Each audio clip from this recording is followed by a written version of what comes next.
Alors, on est en cinquième, et le chef de classe, c'était Lobo Madionga Staël Leni.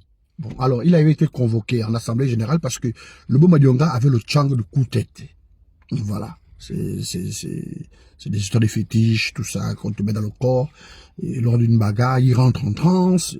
Quand il frappe le coup-tête à quelqu'un, la personne pisse, elle chie, et elle se met à ramasser les papiers seule, dans toute la cour. Donc, ça faisait déjà une tapage dans l'établissement. Bon, les enseignants ne voulaient pas l'exclure parce que, ayant déjà des postes de responsabilité, il était chef de classe, il était aussi membre permanent et actif du comité de vigilance. Donc les élèves qui étaient dans le comité de vigilance aidaient l'administration à mettre la main sur tous les cascadeurs. Parce qu'il y avait le phénomène de la cascade, hein. Vraiment ça existait. Donc les enseignants se retrouvaient en AG avec le corps professoral, l'administration, pour parler du cas Lobo. Lui-même il était là sur place, on a dit bon écoute, il faut que tu nous enlèves ce tchang là. Il a dit oui, c'est à Mwanda qu'on m'a fait ça, ce sont les Congolais qui m'ont fait ça. On dit vous réparez à Mwanda, l'administration lui a remis une somme d'argent. Donc il est parti sur Mwanda. Nous on n'avait pas les suppléants. Le chef de classe était seul. Donc maintenant quand Lobo Madionga est parti, il fallait quelqu'un pour assurer l'intérim. C'était Mbili Chia Steven. Donc Mbili Chia continue hein, les affaires courantes, tout ça. Il appelle le matin, il appelle tout le monde.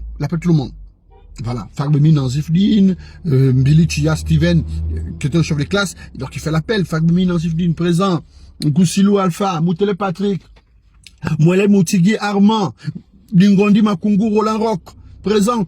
Vraiment, il faisait son appel. Saïranga Boukila Yannick, Landji Magali, Nina, Priscilla, présent. Il appelait tout le monde. Mariela Bitombo Bokoko, Ngaba Lisbe, Sissou Bouanga Anita, il appelait tout le monde. Alors, soudain, une fille arrive. Bon, il est retardataire, hein. Elle arrive en retard. Elle est dans notre classe, admise dans notre classe. Mbanga Kwe Maïté. Maïté arrive. Très forte. En maths, biologie, français, anglais, SVT. Vraiment très forte. Quand Lobo fait son comeback, il revient prendre sa fonction. Il constate seulement les faits. Maïté Loudam. Très forte. Maïté. Mbanga Kwe Maïté. Très forte. Alors, les choses progressent. Maïté toujours vraiment, elle nous malmène. Première, elle nous malmène. Alors, qu'est-ce qui se passe? Donc, en fin de parcours, quand on totalise un peu la moyenne de la classe, beaucoup quand même frôlent un peu le redoublement. Donc, il y a un dernier devoir que tout le monde attend.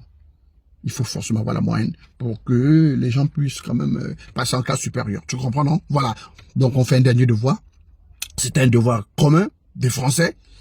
Monsieur Mbango était notre prof de français. Monsieur Mbango Grégoire, il avait été remplacé par Monsieur le Poukou Prosper, qui avait décidé que non, lui pour faire enseigner les classes supérieures, le premier terminal. Donc le Poukou est parti, le Poukou Prosper est parti, c'est Monsieur Mbango qui est resté. Donc on fait le devoir, on commence, et Monsieur Mbango va à l'administration. En salle de prof, il avait une réunion. Donc Mbango Paris dit à Lobo, écoute, il faut surveiller tes condisciples. Faites le devoir, mais surveille-moi tes condisciples. Pas de tricherie. Monsieur Mbango est parti. On tourne, ça ne va pas. Lobo le même sait que la classe est butée. Tout le monde est buté. Sauf Maïté qui démarre. Donc Lobo envoie Mbili Chia Steven faire le guet. Il surveille là-bas sur le prof arrive. Lobo porte une voix forte dans la classe. Hey! Maïté! Montre à tout le monde. Sinon je te frappe là où tu es malade. Montre à tout le monde. Maïté a montré à tout le monde. Elle a fait le devoir de tout le monde de la classe. Tout le monde a eu la moyenne. Tout le monde est passé. Tout le monde est passé en quatrième. À coup de Yalobo. Maïté a senti la pression. Elle avait sa grande sœur Chansia. Donc j'étais même naze, mais Chansia m'a refusé pour sortir avec Mbachi. Parce que c'était un gars de la coopérative. Après c'était la fin.